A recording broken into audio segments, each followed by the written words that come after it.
أنت الرحمن يا الله، أنت الرحيم يا الله، أنت السلام يا الله، أنت العزيز يا الله، أنت القدوس يا الله، أنت الجبار يا الله. ولله الأسماء الحسنى فادعوه بها.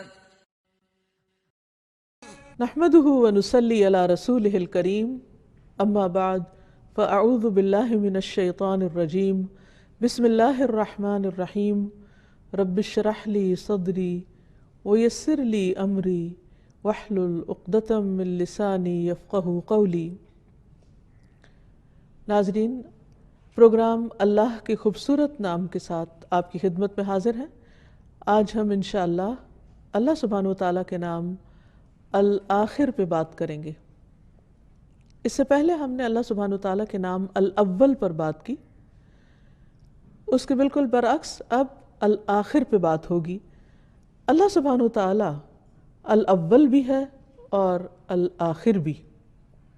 الآخر کا معنی ہے باقی رہنے والا، یعنی جب ساری مخلوق فنا ہو جائے گی تو وہ باقی رہے گا، اس کے بعد کوئی چیز نہیں۔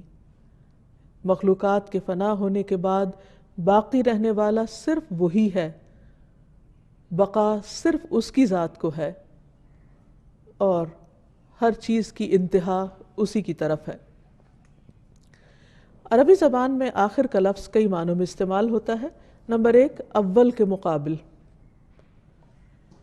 نمبر 2، لمبی زمانی مدت تک باقی رہنا۔ نمبر 3، گنتی کے اعتبار سے پہلے کے بعد آنے والا، یعنی آخر میں آنے والا۔ نمبر 4، مقامات میں ایک مدت تک باقی رہنے کے معنوں میں، یعنی ابن عباس کی جیسے ایک حدیث میں آتا ہے کہ نبی صلی اللہ علیہ وسلم منبر پر چڑھے، وَكَانَ آخِرَ مجلس جَلَسَهُ، کہ یہ آپ کی آخری مجلس تھی، یعنی ٹائم کے اعتبار سے سب سے آخری۔ پھر اسی طرح آخری کلام کے لیے بھی یہ لفظ استعمال ہوتا ہے، جیسے اللہ سبحانہ وتعالیٰ کا یہ قول ہے وَآخِرُ دَعْوَاهُمْ عَنِ الْحَمْدُ لِلَّهِ رَبِّ الْعَالَمِينَ۔ وَآخِرُ دَعْوَاهُمْ، اور ان کی دعا کا خاتمہ یہ ہوگا، آخری بات یہ ہوگی عَنِ الْحَمْدُ لِلَّهِ رَبِّ الْعَالَمِينَ، کہ سب تعریف اللہ کے لیے ہے جو تمام جہانوں کا رب ہے۔ قرآن مجید میں اللہ سبحانہ وتعالیٰ کی یہ صفت یوں بیان ہوئی ہے هُوَ الْأَوَّلُ وَالْآخِرُ وَالظَّاهِرُ وَالْبَاطِنُ وَهُوَ بِكُلِّ شَيْءٍ عَلِيمٌ۔ وہی سب سے پہلے ہے اور وہی سب سے آخر میں، اور وہی ظاہر ہے اور وہ چھپا ہوا ہے، اور وہ ہر چیز کو خوب جاننے والا ہے۔ حقیقت یہ ہے کہ اللہ سبحانہ وتعالیٰ کی ذات اور اس کی صفات ہمیشہ کے لیے باقی رہنے والی، اس میں کسی قسم کی کوئی کمی ہونے والی نہیں ہے۔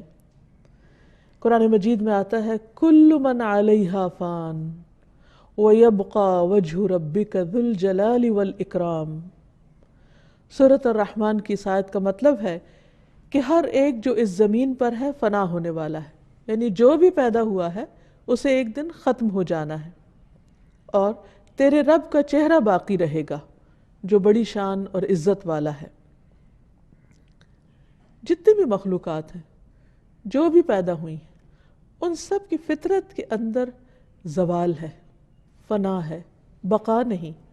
بقا صرف اللہ کی ذات کو ہے، اور یہی معنی الآخر کے ہیں جو اللہ سبحانہ تعالیٰ کا نام ہے۔ برا کہتے ہیں کہ نبی صلی اللہ علیہ وسلم نے فرمایا اللہم اسلمت وجہی الیک وفوضت امری الیک وَأَلْجَأْتُ ظَهْرِي إِلَيْكَ رَغْبَةً وَرَهْبَةً إِلَيْكَ لَا مَلْجَأَ وَلَا مَنْجَا مِنْكَ إِلَّا إِلَيْكَ۔ معنی کیا ہے کہ ہر چیز کی انتہا اللہ کی ذات پر ہے، ہر چیز اللہ سبحانہ تعالیٰ کی طرف لوٹتی ہے، ہر چیز اسی کے سپرد کی جانی چاہیے۔ ترجمہ اس دعا کا ہے اے اللہ میں نے اپنا چہرہ تیری طرف جھکا لیا، اے اللہ میں نے اپنا معاملہ تیرے سپرد کر دیا، اے اللہ میں ثواب کی توقع تجھ سے ہی رکھتا ہوں، اے اللہ میں تیرے ہی عذاب سے ڈرتا ہوں، اے اللہ تجھے ہی میں نے اپنا پشت پناہ بنا لیا، اور تیرے سوا کہیں اور پناہ اور نجات کی جگہ نہیں ہے۔ یعنی ایک بندہ مومن کے دل میں اللہ سبحانہ تعالیٰ کے لیے جو مقام ہے، جو مرتبہ ہے، اس کا یہ تقاضا ہے کہ انسان اپنی ہر چیز، اپنی ہر کوشش کے بعد انجام کو، آخر کو اللہ سبحانہ تعالیٰ کے سپرد کر دے، اس کے حوالے کر دے۔ یہاں ایک سوال یہ پیدا ہوتا ہے کہ اگر اللہ سبحانہ تعالیٰ ہمیشہ کے لیے ہے اور اس کے بعد کوئی چیز باقی نہیں رہے گی، نہ باقی رہنے والی ہے، ہر چیز کو زوال اور فنا ہے، تو پھر یہ جو قرآن مجید میں آتا ہے جنت اور جہنم کے بارے میں کہ وہ ہمیشہ رہیں گے، یعنی جو لوگ جنت میں جائیں گے وہ بھی ہمیشہ رہیں گے اور جو جہنم میں جائیں گے وہ بھی ہمیشہ رہیں گے، جیسے قرآن مجید میں آتا ہے قال اللہ ھذا یوم ینفع الصادقین صدقہم لہم جنات تجری من تحتها الانہار خالدین فیہا ابدا رضی اللہ عنہم ورضوا عنہ ذالک الفوز العظیم۔ اللہ فرمائے گا یہ وہ دن ہے کہ سچوں کو ان کا سچ فائدہ دے گا، ان کے لیے باغات ہیں جن کے نیچے نہریں بہتی ہیں، وہ ان میں ہمیشہ رہنے والے ہیں، اللہ ان سے راضی ہو گیا اور وہ اللہ سے راضی ہو گئے، یہی بہت بڑی کامیابی ہے۔ اور جہنمیوں کے بارے میں اللہ تعالیٰ نے فرمایا وَمَن يَعْصِ اللَّهَ وَرَسُولَهُ فَإِنَّ لَهُ نَارَ جَهَنَّمَ خَالِدِينَ فِيهَا أَبَدًا، اور جو اللہ اور اس کے رسول کی نافرمانی کرے گا تو اس کے لیے جہنم ہے جس میں وہ ہمیشہ ہمیشہ رہیں گے۔ تو پھر ان دو چیزوں میں تطبیق کیسے ہوگی؟ اگر اللہ سبحانہ تعالیٰ ہمیشہ کے لیے اور ادھر سے کہا جا رہا ہے کہ جنت اور جہنم ہمیشہ کے لیے ہے، تو کیا یہ دو چیزیں آپس میں کنٹرڈکٹ نہیں کر رہی؟ نہیں، اس لیے کہ اللہ سبحانہ تعالیٰ اپنی ذات صفات کے ساتھ ہمیشہ کے لیے باقی ہے، اور جنت جہنم یہ کوئی بھی چیز جو باقی رہنے والی ہے اس کو اللہ سبحانہ تعالیٰ باقی رکھے گا، یعنی خود اس کی اپنی ذات کے اندر بقا نہیں ہے، وہ اپنی بقا کے لیے یا اپنے خلود کے لیے اللہ سبحانہ تعالیٰ کی محتاج ہے۔ تو جنت کب تک باقی رہے گی؟ جب تک اللہ باقی رکھنا چاہے، لیکن اللہ سبحانہ تعالیٰ اپنی ذات میں خود باقی ہے، تو یہ ایک بہت بڑا فرق ہے۔ اسی طرح جنت کے رہنے والے بھی، کیونکہ جب سب لوگوں کا فیصلہ ہو جائے گا، جنت والے جنت میں چلے جائیں گے، جہنم والے جہنم میں چلے جائیں گے، تو موت کو ایک مینڈے کی شکل میں لا کر ذبح کر دیا جائے گا، اور اس کے بعد موت نہیں آئے گی کسی چیز پر، جو باقی ہیں وہ ہمیشہ کے لیے باقی رہیں گے۔ تو اس کا مطلب کیا ہے کہ جب تک اللہ ان کو باقی رکھنا چاہے گا وہ باقی رہیں گے، وہ خود سے اپنی ذات کے اندر ان کی ایسی کوئی طاقت یا قوت نہیں کہ وہ باقی رہ سکیں۔ تو جنت والے جنت میں ہمیشہ رہیں گے کیونکہ اللہ ان کو ہمیشہ رکھے گا اور ان کو نئی نئی نعمتیں عطا ہوتی رہیں گی، اور اسی طرح جہنم والے جہنم میں ہمیشہ رہیں گے جب اللہ سبحانہ تعالیٰ جب تک ان کو رکھے گا، اور جو بھی نئی نئی سزائیں ان کے لیے تجویز ہوں گی یا ان کو دی جائیں گی۔ پھر یہ ہے کہ جتنی بھی مخلوق ہے، یعنی جنت جہنم کے علاوہ جتنی بھی مخلوق ہے، مثلا جنت والے اور جنت والوں کی جو نعمتیں وہ بھی باقی ہوں گی، جیسے اللہ تعالیٰ فرماتے ہیں وَالْآخِرَةُ خَيْرٌ وَأَبْقَىٰ، اور آخرت کہیں بہتر اور زیادہ باقی رہنے والی ہے۔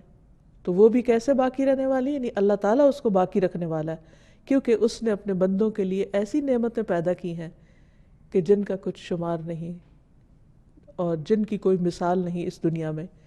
تو اس لیے حقیقت یہ ہے کہ اللہ ہی اول اور آخر ہے، اور باقی تمام چیزیں اپنی بقا کے لیے اللہ سبحانہ تعالیٰ کی محتاج ہیں۔ جب ایک انسان اس صفت پر ایمان لے آتا ہے، اللہ تعالیٰ کے اس نام کو پہچان لیتا ہے، تو پھر وہ بے اختیار اللہ تعالیٰ کے اس نام کے ساتھ دعائیں بھی کرتا ہے، اور دعا انسان کی بندگی کا اظہار ہے، دعا ایک عبادت ہے۔ اللہ سبحانہ تعالیٰ سے ون آن ون بیس پر، بالکل پرسنل لیول پر ایک تعلق ہے، جس میں اللہ سبحانہ تعالیٰ بندے سے بہت زیادہ خوش ہوتا ہے جب بندہ اس کے آگے ہاتھ پھیلاتا ہے، جب بندہ اس کے آگے اپنی عاجزی و زاری اور اپنی کمزوری اور محتاجی کا ذکر کرتا ہے، اور اپنی چھوٹی اور بڑی ضرورت اس کے سامنے رکھتا ہے۔ تو اس نام کے ساتھ بھی دعا کرنی چاہیے، کیونکہ سارے معاملات اسی کی طرف جا کر ٹھہر جاتے ہیں، اسی کی طرف جا کر ان کا اختتام ہوتا ہے۔ ہر چیز اسی کے سپرد ہوتی ہے، ہر چیز اسی کے حوالے ہوتی ہے، ہماری تقدیر بھی اسی کے ہاتھ میں ہے، اس لیے ہمیں اس کو پکارتے رہنا چاہیے۔ نبی صلی اللہ علیہ وسلم صبح و شام کی دعاؤں میں خاص طور پر یہ فرمایا کرتے تھے، اللہم بک اصبحنا وبک امسینا وبک نحیا وبک نموت والیک المصیر۔ اے اللہ، ہم نے آپ کے نام کے ساتھ صبح کی اور آپ کے نام سے شام کی، اور آپ کے نام سے ہم زندہ ہیں، اور آپ کے نام پر ہم مرتے ہیں، اور آپ ہی کی طرف لوٹنا ہے، آپ ہی کی طرف پلٹنا ہے، یعنی ہمارا انجام، ہمارا اختتام آپ ہی کی طرف ہے۔ اس طرح شام ہوتی تو آپ فرماتے اللہم بک امسینا وبک نحیا وبک نموت والیک النشور۔ اے اللہ، ہم آپ کے نام سے شام کرتے ہیں، یعنی جس طرح ہر زندگی کا اختتام ہے، اسی طرح ہر صبح کا ایک انجام ہے، ایک شام ہے۔ تو اس وقت بھی ہماری شام تیرے نام پر ہے، اور اسی طرح تیرے نام پر ہی ہم زندہ ہیں اور تیرے نام پر ہی مریں گے، یعنی ہماری زندگی اور موت کا مالک تو ہے، اور آپ ہی کی طرف ہمیں اٹھنا ہے۔ پھر اسی طرح یہ ہے کہ جب ہم اللہ سبحانہ وتعالیٰ کو اس نام سے جان لیتے ہیں تو پھر اسی کو اپنی غایت قرار دینا چاہیے کہ ہماری ساری امیدیں، ہماری ساری توقعات اسی کے ساتھ وابستہ ہو جانی چاہیے، اور اس بات کا پورا یقین ہونا چاہیے کہ وہ ہے جو سب کچھ کرنے والا ہے۔ عام طور پر ہم انسانوں کی کمزوری یہ ہوتی ہے کہ جب ہم پریشان ہوتے ہیں تو انسانوں کے سہارے ڈھونڈتے ہیں، مادی سہارے ڈھونڈتے ہیں، وقتی سہارے ڈھونڈتے ہیں، کبھی ایک طرف جاتے ہیں، کبھی دوسری طرف جاتے ہیں، لیکن ہم سب جانتے ہیں کہ اس کا نتیجہ کیا ہوتا ہے۔ ایسے میں انسان کو کبھی بھی مایوس نہیں ہونا چاہیے، اور اس کو اللہ سبحانہ تعالیٰ ہی کی طرف رجوع کرنا چاہیے، اور اس کے بعد کسی اور کی طرف نہیں، کیونکہ وہ الآخر ہے، ہماری آخری منزل وہی ہے، اس کے بعد کوئی اور نہیں، کہ اگر وہ ناراض ہو جائے تو کوئی اور ہم سے راضی ہو جائے، یا وہ اس کو ہم سے راضی کر دیں، اگر وہ نہ دے تو کوئی اور دے نہیں سکتا۔ پوری دنیا کے لوگ مل کر بھی اگر ہمیں کوئی فائدہ پہنچانا چاہیں تو نہیں پہنچا سکتے، اور سب مل کر اگر کوئی نقصان دینا چاہے تو بھی نہیں دے سکتے، کیونکہ آخری فیصلہ اس کا ہے، ہر چیز اسی کی طرف پلٹتی، اس کے فیصلے کو کوئی چیلنج نہیں کر سکتا، اس کے دیے ہوئے کو کوئی روک نہیں سکتا، کیونکہ اصل اتھارٹی اسی کے پاس ہے۔ تو اس لیے ہمیں اللہ تعالیٰ اکیلے ہی کو اپنی غایت قرار دینا چاہیے۔ ابن القیم کہتے ہیں کہ اللہ کے نام الآخر کے ساتھ اللہ کی عبادت کرنا یہ ہے کہ آپ اکیلے اللہ کو اپنی غایت قرار دیں، یعنی اپنا مطلوب، اپنا مقصود، اپنا محبوب، کیونکہ ہر چیز آخر میں وہیں جا کر ختم ہوتی ہے، اور وہ ہر آخر کے بعد ہے۔ اسی طرح ہماری تمنا اور مراد اور امید وہی ہونی چاہیے، کیونکہ اس کے بعد کوئی اور ایسی جگہ نہیں، کوئی راستہ نہیں، کوئی ایگزٹ نہیں، کہیں بھی اور ہم نہیں جا سکتے، اور ہمیں اپنی ضرورت اور مجبوری کو اپنے رب کی طرف لوٹانا چاہیے، کیونکہ اگر ہم اپنی ضروریات اور حاجات میں اللہ سبحانہ تعالیٰ کو چھوڑ کر کسی اور کی طرف جائیں گے تو خود ختم ہونے والے ہیں، خود ان کو بقا نہیں، وہ تو خود اپنے آپ کو بھی سہارا نہیں دے سکتے، وہ تو اپنی ضروریات بھی پوری نہیں کر سکتے، وہ تو اپنی مدد کے لیے بھی اللہ کے محتاج ہیں۔ تو پھر ان کا سہارا لینے کی بجائے کیوں نہ ہم اللہ سبحانہ تعالیٰ ہی کی طرف جائیں، اور کسی بھی تکلیف میں، تنگی میں، حاجت میں، ضرورت میں اللہ ہی کو اپنا ملجا و ماوا سمجھیں، اسی کو اپنا مرجع سمجھیں، اور اسی کی طرف پلٹیں، کیونکہ وہ ہر چیز کا مالک ہے، ہر ایک کا رب ہے، جس کو چاہے عطا کرے اور جس کو چاہے روک دے۔ انسانوں کے دل بھی اسی کے ہاتھ میں ہیں، ہماری نیتوں کا مالک بھی وہی ہے، ارادوں کا مالک بھی وہی ہے۔ اسی لیے ہمیں یہ دعا مانگنے کو کہا گیا، ربنا لا تزغ قلوبنا بعد اذ ہدیتنا وہب لنا من لدنک رحمہ انک انت الوہاب۔ اے ہمارے رب، ہمارے دل ٹیڑھے نہ کر، اس کے بعد کہ تو نے ہمیں ہدایت عطا کر دی اور ہمیں اپنے پاس سے رحمت عطا فرما، بے شک تو ہی بے حد عطا کرنے والا ہے۔ کیونکہ اگر اللہ سبحانہ تعالیٰ دلوں کو پھیر دے تو اس کے بعد، کیونکہ وہ الآخر ہے نا، تو اس کے بعد کسی کے اندر طاقت نہیں کہ وہ ان دلوں کو سیدھا کر دے، کیونکہ اس کے بعد تو کوئی ہے ہی نہیں، نو پاور، کسی کے پاس کوئی اختیار نہیں۔ تو اس لیے جہاں کہیں انسان کو اپنی زندگی میں کوئی خدشہ، کوئی کمی، کوئی پریشانی ہونے لگے تو اس الآخر ہی کی طرف رجوع کرے۔ جیسے ہم دیکھتے ہیں کہ انبیاء علیہ السلام نے اپنی ضروریات میں اسی کو پکارا۔ زکریا علیہ السلام اپنے رب کی طرف لوٹتے ہیں، ساری زندگی اس سے مایوس نہیں ہوتے۔ جب عمر کا ایک طویل حصہ گزر جاتا ہے تو بھی دعا مانگتے رہتے ہیں، اور خاص طور پر جب حضرت مریم کے پاس وہ مختلف طرح کے پھل اور رزق پاتے ہیں تو ان کو اور زیادہ جوش آتا ہے، وہ ان کے لیے ایک موٹیویشنل پوائنٹ بنتا ہے، اور اتنے ہی قوت کے ساتھ دعا مانگتے ہیں۔ عام طور پر جب ہم دعا مانگتے ہیں تو ہمارے اندر یقین کم ہوتا ہے، ہم سوچتے ہیں پتہ نہیں اللہ تعالیٰ قبول کرے گا یا نہیں۔ ہم اللہ کی قدرت کو نہیں دیکھتے، اس کی عظمت کو نہیں محسوس کرتے، ہم یہ دیکھتے ہیں کہ اسباب کتنے ہیں۔ اللہ سبحانہ تعالیٰ کو تو اسباب کی ضرورت نہیں، یہ ٹھیک ہے کہ وہ اسباب کے پردے میں چیزیں عطا کرتا ہے، لیکن وہ اس کا محتاج نہیں ہے۔ سارے اسباب بھی اسی کی طرف لوٹتے ہیں، ان کا بھی کنٹرول کرنے والا وہی ہے، وہ بھی اسی کے اختیار میں ہے۔ اسی لیے ہم دیکھتے ہیں کہ زکریا علیہ السلام اس حال میں اللہ تعالیٰ کو پکارتے ہیں، کہتے ہیں رب انی وہن العظم منی واشتعل الرأس شیبا ولم اکن بدعائک رب شقیا۔ چپ کے اپنے رب کو پکارتے ہیں دل ہی دل میں، کیونکہ وہ تو دل کے اندر کی وسپرز کو بھی جانتا ہے۔ وَلَقَدْ نَعْلَمُ مَا تُوَسْوِسُ بِهِ نَفْسُهُ، یعنی انسان کے دل کے اندر کوئی خیال بھی اٹھتا ہے تو اس کو پتہ چل جاتا ہے، وہ دلوں کے راز جانتا ہے، وہ ہماری آہیں، ہمارے دکھ، ہماری تکلیفیں، ہماری سرگوشیاں سب سے واقف ہے۔ تو اس نے زکریا علیہ السلام کی سرگوشی بھی سنی، کہا اے میرے رب میری ہڈیاں بوسیدہ ہو چکی ہیں، تو میری تو ہڈیاں بھی کمزور ہو گئی ہیں، بڑھاپے کی وجہ سے سر سفیدی سے بڑا کٹھا ہے، اتنا بوڑھا ہو گیا ہوں، لیکن پھر بھی میں مایوس نہیں ہوں، کیونکہ تو ہے اور ہر چیز تیری ہی طرف لوٹتی، تو الآخر ہے، جب کچھ نہیں رہے گا تو رہ جائے گا، تو ہی باقی رہے گا، اور جس کو تو دینا چاہے اسے کوئی روک نہیں سکتا۔ تو کہتے ہیں کہ تجھے پکار کر کبھی میں محروم ہوا ہی نہیں۔ نبی صلی اللہ علیہ وسلم بھی اسی طرح گڑ گڑا کر اللہ سبحانہ تعالیٰ سے دعائیں کرتے ہیں۔ نبی صلی اللہ علیہ وسلم نے ایک دفعہ قبلہ رخ ہو کر دعا کے لیے اپنے ہاتھوں کو اٹھایا اور اپنے رب سے گڑ گڑا کے دعا مانگنا شروع کی۔ اللہم انجز لی ما وعدتنی، اللہم آتی ما وعدتنی، اللہم ان تہلک هذه العصابة من اہل الاسلام لا تعبد فی الارض۔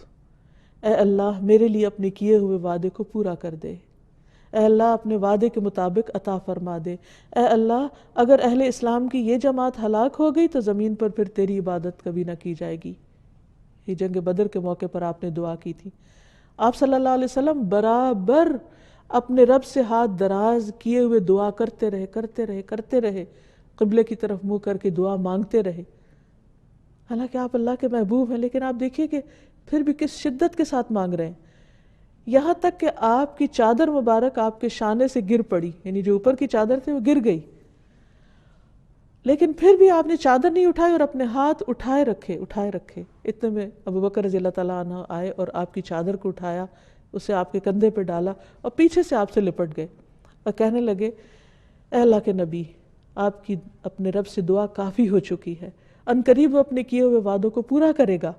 اللہ رب العزت نے یہ آیت نازل فرما دی اس وقت، اذ تستغیثون ربکم، جب تم اپنے رب سے فریادیں کر رہے تھے، فاستجاب لکم، تو اس نے تمہاری دعا قبول کر لی، انی ممدکم بألف من الملائکۃ مردفین، کہ میں تمہاری مدد 1000 لگاتار آنے والے فرشتوں کے ذریعے کروں گا۔ پس اللہ نے آپ صلی اللہ علیہ وسلم کی فرشتوں کے ذریعے مدد فرمائی، اور اللہ سبحانہ وتعالی ہر چیز پر قدرت رکھتا ہے۔ اور حقیقت یہ ہے کہ ہماری تقدیر بھی اسی کے ہاتھ میں ہے، دعا تقدیر کو بھی بدل دیتی ہے. وہ جو چاہتا ہے رکھتا ہے، جو چاہتا ہے مٹاتا ہے، اور اصل کتاب اسی کے پاس ہے، اس پر اسی کا اختیار ہے. تو اس لیے ہمارا کام یہ ہے کہ ہم اپنی ہر غایت، منزل، منتہا اسی کو سمجھیں، کیونکہ ہر آنے والی مصیبت کو وہی ٹال سکتا ہے، ہر بلا کو وہی ٹالتا ہے، کوئی اور نہیں. ہر مشکل کو وہی آسان کرتا ہے. نبی صلی اللہ علیہ وسلم کو حضرت عائشہ کہتی کہ ایک رات میں نے اپنے بستر پر نہ پایا، تو میں نے آپ کو تلاش کیا کہ آپ کہاں ہیں. دیکھا کہ آپ اپنی نماز کی جگہ پر ہیں، تو میرا ہاتھ آپ کے تلوے پہ جا پڑا، اس حال میں کہ آپ کے پاؤں زمین پر نصب تھے، گڑھے ہوئے تھے، سجدے میں پڑے ہوئے تھے آپ، اور آپ فرما رہے تھے اللہم اعوذ برضاک من سخطک وبمعافاتک من عقوبتک واعوذ بک منک لا احصی ثناء علیک انت کما اثنیت علی نفسک. اے اللہ، میں تیری ناراضگی سے، تیری رضامندی کی اور تیری سزا سے، تیری معافی کی پناہ چاہتا ہوں، اور میں تجھ سے ڈر کر تیری ہی پناہ میں آتا ہوں. آپ دیکھیے کہ عام طور پر جب انسان کسی انسان سے ڈرتا ہے تو اس سے بھاگ نکلتا ہے، لیکن جب ہم اللہ سے ڈرتے ہیں تو اس کی طرف اور رغبت کرتے. کتنا پیارا ہے ہمارا رب کہ جب ہم اس کی نافرمانی کر بیٹھتے ہیں، جب ہمیں یہ پتہ بھی چل جائے کہ وہ ناراض ہے ہم سے، تو پھر ہمیں اس سے دور نہیں جانا، اس کو راضی کرنا، اسی کی طرف جانا، اور وہ اپنی پناہ میں لے لیتا ہے. تو نبی صلی اللہ علیہ وسلم نے فرمایا میں تیری تعریف کرنے کی طاقت نہیں رکھتا، تو ویسا ہی ہے جیسے تو نے خود اپنی ثنا بیان کی. یعنی میری استطاعت میں نہیں کہ میں تیری حمد و ثنا اس طرح بیان کر سکوں جیسے کرنے کا حق ہے، اور جس طرح، جس خوبصورت انداز میں اے رب تو نے خود اپنی حمد و ثنا بیان کی، وہی تیرے لائق ہے. پھر حقیقت یہ ہے کہ ہم پر جتنا بھی فضل اور رحمت ہے اسی کی ہے، اور ساری مشکلات کو آسان کرنے والا وہی ہے.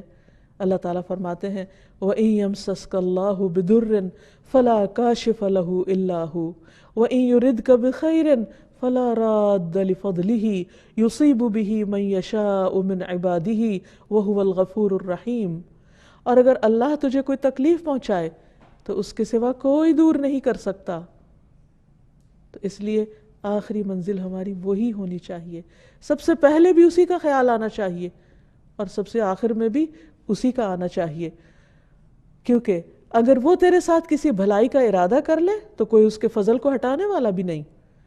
وہ اسے اپنے بندوں میں سے جس کو چاہتا ہے پہنچاتا ہے، یعنی اپنے بندوں میں سے جس کو چاہتا ہے نوازتا ہے. وہی بے حد بخشنے والا، نہایت رحم فرمانے والا ہے. تو جب انسان اللہ تعالیٰ کی صفت کو پہچان لیتا ہے تو پھر ہو نہیں سکتا کہ بندہ اللہ سبحانہ و تعالیٰ کی نافرمانی کرے اور اس کو ناراض کرے، کیونکہ الآخر کی معرفت کا لازمی نتیجہ ہے کہ تمام مخلوقات اس کی بارگاہ میں سر جھکا دیں، کیونکہ اس سے آگے ہم کہیں بھاگ کے نہیں جا سکتے. اس کی نافرمانی کر کے نہ ہمیں آسمان پناہ دے گا، نہ زمین دے گی، نہ کوئی پہاڑ اور نہ کوئی کھو اور نہ کوئی غار. کہیں بھی کوئی ایسی چیز نہیں کہ جو ہمیں پھر اللہ تعالیٰ سے بچا لے، اس کی ناراضگی اور اس کے غضب سے بچا لے. اس لیے بہت ضروری ہے کہ ہم اس نام کو پہچان کر اسی کے دامن میں پناہ لیں اور اسی کی طرف پلٹیں، اور جب اس کی طرف پلٹیں تو اس کو راضی بھی کریں اور اس کی عبادت بھی کریں، اور ہر اس کام کو چھوڑ دیں جو اس کی ناراضگی کا سبب ہے. کیونکہ اگر اس نے ہمیں چھوڑ دیا تو پھر کوئی اور ہمارا مددگار نہیں ہو سکتا.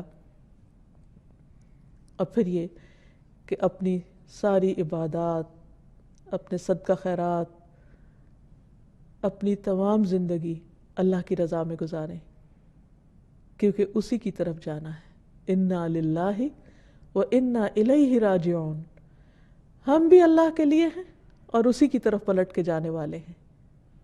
جب ہمارا انجام اس کے ہاتھ میں ہے، ہماری آخری منزل اس کے پاس ہے، جزا اور سزا کا فیصلہ اس کے ہاتھ میں ہے، تو پھر کسی اور کو خوش کرنے کا کیا مطلب اس کو ناراض کر کے. تو خوش قسمت ہے وہ انسان جس کو یہ ڈھنگ آ جائے کہ اس کو راضی کرنے کے لیے باقیوں کی ناراضگی مول لے سکے. کیونکہ اس کو راضی کرنے میں کیا چیز حائل ہوتی ہے، کیا چیز رکاوٹ بنتی ہے؟ عام طور پر لوگوں کا ڈر، معاشرے کا خوف، دوسرے مجھے کیا کریں گے، مجھے لیبل کر دیں گے اور مجھے نکو بنائیں گے، میرا مذاق اڑائیں گے۔ لیکن سوچے انسان تھوڑی دیر کے لیے کہ یہ سب مذاق اڑانے والے، یہ سب برا بھلا کہنے والے خود ختم ہونے والے ہیں، اور باقی تو اللہ کی ذات ہے، الآخر تو وہی ہے، آخر میں تو ہم نے اسی کے پاس ہمیشہ کے لیے چلے جانا ہے۔ تو ہم ان سے کیوں ڈریں جو خود ختم ہونے والے ہیں؟ ہم اس سے کیوں نہ ڈریں کہ جو ہمیشہ باقی رہنے والا ہے اور جس سے اچھے انجام کی توقع کی جا سکتی ہے۔ پھر یہ ہے کہ انسان اپنی نیت کو بھی درست رکھے، کوئی بھی کام کرنا ہو تو اسی کی رضا کے لیے کرے۔ پھر اسی طرح اللہ سبحانہ تعالیٰ سے ملاقات کے بارے میں مکمل علم حاصل کرے، کیونکہ اللہ تعالیٰ قرآن مجید میں فرماتے ہیں وَاتَّقُوا اللَّهَ وَاعْلَمُوا أَنَّكُمْ مُلَاقُوهُ، اللہ سے ڈرو اور جان لو کہ تم اسی سے ملاقات کرنے والے ہو، وہاں جا کے ٹھہرنا ہی ٹھہرنا ہے، آخر وہیں لگنی ہے تمہاری۔ دنیا میں انسان تو جتنا چاہے بھاگ لے اس سے، کیونکہ انسان کے نفس پر عبادت بڑی بھاری ہے، وہ اللہ تعالیٰ کے احکام سے چھپتا پھرتا ہے، اللہ کی عبادت سے منہ موڑتا ہے، اللہ کی رضا کی پرواہ نہیں کرتا، دنیا اس کی ترجیح ہوتی ہے، لیکن آہستہ آہستہ ہر روز اس کی زندگی کم ہوتی چلی جاتی، ایک ایک ڈراپ گرتا چلا جا رہا ہے اور انسان اپنی موت کے قریب ہوتا چلا جا رہا ہے، اور مرنے کے بعد اسی کے پاس جا کر اس کو ٹھہرنا ہے۔ وَاعْلَمُوا أَنَّكُمْ مُلَاقُوهُ، جان لو تمہیں اس سے ملاقات کرنی ہی کرنی ہے۔ تو سوچئے پھر جب اس کے سامنے ہم جا کر کھڑے ہوں گے تو کیسا منظر ہوگا۔ نبی صلی اللہ علیہ وسلم نے فرمایا کہ تم میں سے کسی کے قدم اس وقت تک میدان حشر سے ٹل نہ سکیں گے جب تک 5 باتوں کا جواب نہ دے دے، کہ عمر کہاں گزاری، جوانی کہاں لگائی، علم پر عمل کتنا کیا، مال کہاں سے آیا، کہاں خرچ کیا، جسم کو کس کام میں گھلایا۔ تو اس لیے اس دن کے جو اللہ کی ملاقات کا دن ہے، اس کی ساری تفصیلات اور جزئیات ہمیں معلوم ہونی چاہیے کہ ہماری اس جرنی کا میپ کیا ہے، کہاں کہاں سے گزرنا ہے، حشر کیسے ہوگا، دوبارہ کیسے اٹھیں گے، اعمال نامے کیسے تقسیم ہوں گے، اعمال نامے تولے کیسے جائیں گے، حوض کوثر کہاں ہوگا، پل صراط کہاں ہوگا، وہ کیسا ہوگا، اس سے پار ہونے کے بعد کیا پیش آئے گا، جنت میں داخلہ کیسے ہوگا، اللہ سبحانہ وتعالیٰ سے جنت میں کیسے ملاقات ہوگی، وہ کون سے کام کرنے چاہیے کہ ہم اس کے دیدار کے قابل ہو سکیں، کیونکہ اس سے بڑی لذت اور اس سے بڑی نعمت کوئی نہیں۔ تو ان چیزوں کا علم حاصل کرنا، درست علم حاصل کرنا، یقینی علم حاصل کرنا نہایت ضروری ہے۔ اور پھر یہ کہ صرف علم حاصل نہ کر لے بلکہ انسان اپنی زندگی اس کے مطابق گزارے اور اس کے لیے کوشش کرتا رہے، کیونکہ اللہ سبحانہ وتعالیٰ فرماتے ہیں وَمَنْ أَرَادَ الْآخِرَةَ وَسَعَى لَهَا سَعْيَهَا فَأُولَئِكَ كَانَ سَعْيُهُمْ مَشْكُورًا، کہ جو آخرت کا ارادہ کر لے کہ میں نے وہاں کامیاب ہو کے ٹھہرنا، جو اس بات کو اپنی منزل بنا لے اور اس کے لیے اتنی کوشش کرے جتنی کرنی چاہیے، جتنا حق ہے کرنے کا، یہ نہیں کہ کہے تمنا رکھے، امید اور آرزو کرے کہ میں آخرت میں کامیاب ہو جاؤں، لیکن اس کے بعد عمل کچھ بھی ایسا نہ کرے جو کامیابی کی طرف لے جانے والا ہو، تو یہ بات درست نہیں ہوگی۔ اللہ تعالیٰ فرماتے جو ارادہ کرے اور اس کے بعد کوشش میں بھی لگ جائے جیسی کوشش ہونی چاہیے، تو ایسے لوگوں کی کوشش قابل قدر ٹھہرے گی، ان کی کوشش قبول کر لی جائے گی، ان کو اس کوشش کا بدلہ دیا جائے گا۔ سورۃ النجم میں اللہ تعالیٰ فرماتے ہیں وَأَلَّيْسَ لِلْإِنسَانِ إِلَّا مَا سَعَى، اور نہیں ہے انسان کے لیے مگر وہی جس کی وہ کوشش کرے، انسان کو وہ ملے گا جس کے لیے وہ بھاگ دوڑ کرتا ہے۔ وَأَنَّ سَعْيَهُ سَوْفَ يُرَى، اور یقیناً اس کی کوششیں دیکھی جائیں گی، یعنی قیامت کے دن اس کا نامہ اعمال سامنے لا کر دیکھا پرکھا جائے گا۔ اللہ سبحانہ وتعالیٰ صرف فرشتوں کا لکھا ہوا ہی نہیں، براہ راست خود بھی علم رکھتے ہیں، انسان کے ہاتھ پاؤں بھی بولیں گے، اور انسان کے سینے کے اندر جو نیتیں اور ارادے ہیں وہ بھی سامنے لا کے رکھے جائیں گے۔ وَحُصِّلَ مَا فِي الصُّدُورِ، پھر ان سب کوششوں کو وہاں جب لا کے رکھا جائے گا تو پھر نتیجہ کیا ہوگا؟ فرمایا ثُمَّ يُجْزَاهُ الْجَزَاءَ الْأَوْفَى، پھر اسے اس کا بدلہ دیا جائے گا، پورا پورا بدلہ۔ وَأَنَّ إِلَىٰ رَبِّكَ الْمُنْتَهَىٰ، اور یہ کہ بے شک تیرے رب ہی کی طرف آخر کار پہنچنا ہے، انتہا تو وہی ہے، جانا تو وہی ہے، اس لیے اس کی تیاری کرنا ضروری ہے۔ اور یہ بھی یاد رکھے کہ موت سے پہلے اللہ سبحانہ تعالیٰ سے ملاقات ممکن نہیں۔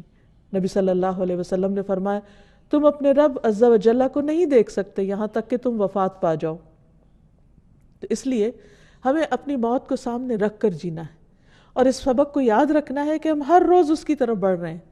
اللہ سبحانہ وتعالیٰ فرماتے ہیں یا ایہا الانسان انک کادح الی ربک کدحا فملاقیہ فاما من اوتی کتابہ بیمینہ فسوف یحاسب حسابا یسیرا وینقلب الی اہلہ مسرورا واما من اوتی کتابہ وراء ظہرہ فسوف یدعو ثبورا وَيَصْلَىٰ سَعِيرًا إِنَّهُ كَانَ فِي أَهْلِهِ مَسْرُورًا۔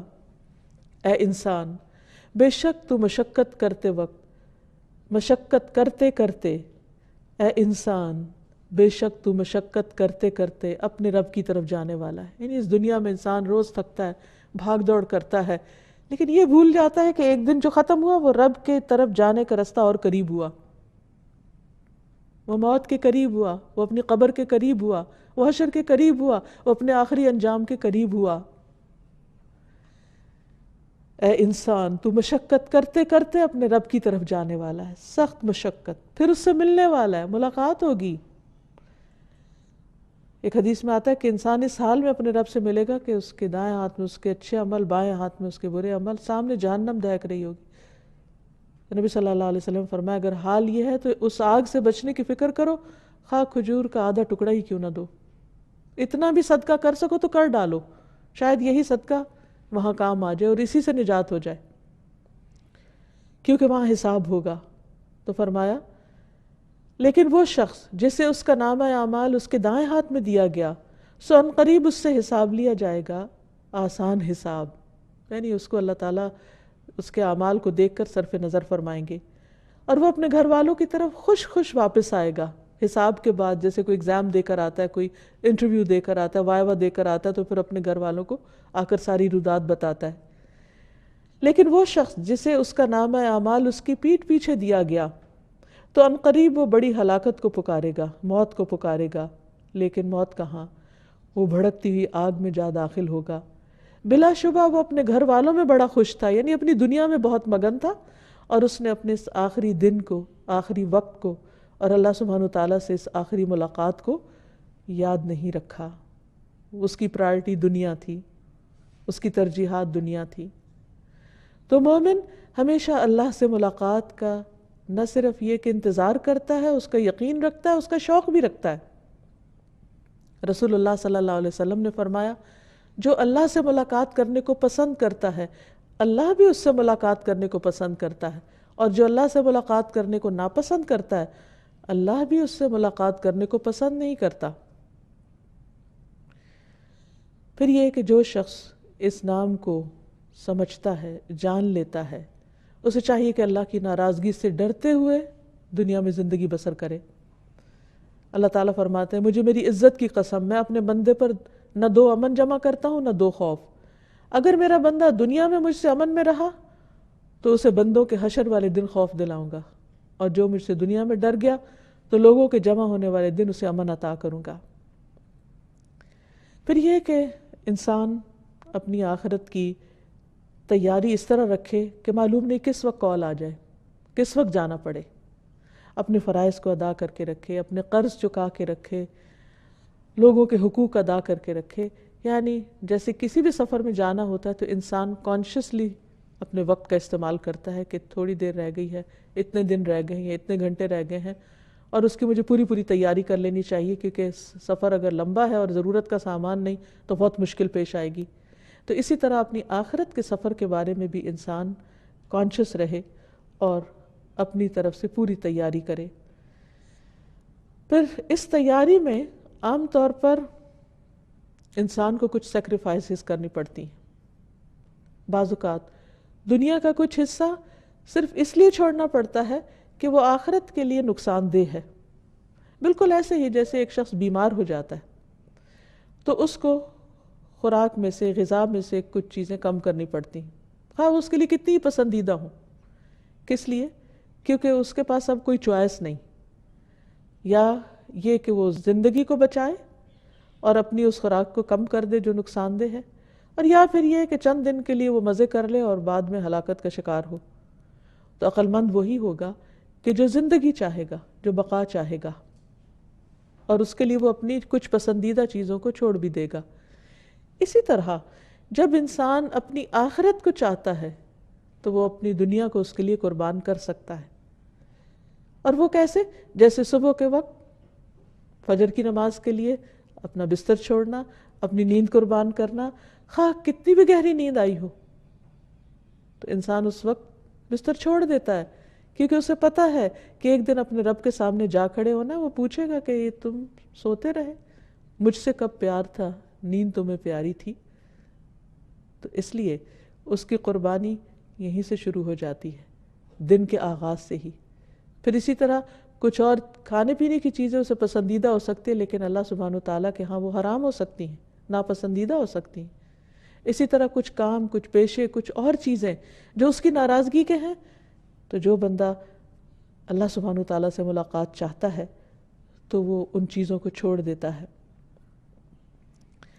اللہ کی ملاقات کے حوالے سے نبی صلی اللہ علیہ وسلم کی ایک دعا بھی ہے، اللہم من آمن بک وشہد انی رسولک فحبب الیہ لقاءک وسہل علیہ قضاءک واقلل لہ من الدنیا ومن لم یؤمن بک ویشہد انی رسولک فلا تحبب الیہ لقاءک ولا تسہل علیہ قضاءک وکثر لہ من الدنیا. اے اللہ جو تجھ پر ایمان لایا اور گواہی دے کہ میں تیرا رسول ہوں، تو اس کے لیے اپنی ملاقات کو محبوب کر دے، یعنی اس کے دل میں محبت ڈال دے اپنی ملاقات کی، اور اس کے حق میں اپنی تقدیر کے فیصلے کو آسان کر دے اور اس کے لیے دنیا کم کر دے. اور جو تجھ پر ایمان نہیں لایا اور نہ یہ گواہی دی کہ میں تیرا رسول ہوں، تو اس کے لیے اپنی ملاقات کو محبوب نہ کر اور نہ اس کے حق میں اپنی تقدیر کے فیصلے کو آسان کر، اور اس کو دنیا زیادہ دے دے تاکہ وہ دنیا میں ہی غافل ہو کر پھر اپنی آخرت کو بھول جائے. تو جو شخص آخرت میں جیتا ہے وہ نیک اعمال کرتا ہے، شرک سے بچتا ہے، جیسے سورۃ الکہف کے آخر میں آتا ہے فَمَنْ كَانَ يَرْجُو لِقَاءَ رَبِّهِ فَلْيَعْمَلْ عَمَلًا صَالِحًا وَلَا يُشْرِكْ بِعِبَادَةِ رَبِّهِ أَحَدًا. جو شخص اپنے رب سے ملاقات کی امید رکھتا ہے اسے چاہیے کہ وہ نیک عمل کرے اور اپنے رب کی عبادت میں کسی دوسرے کو شریک نہ کرے.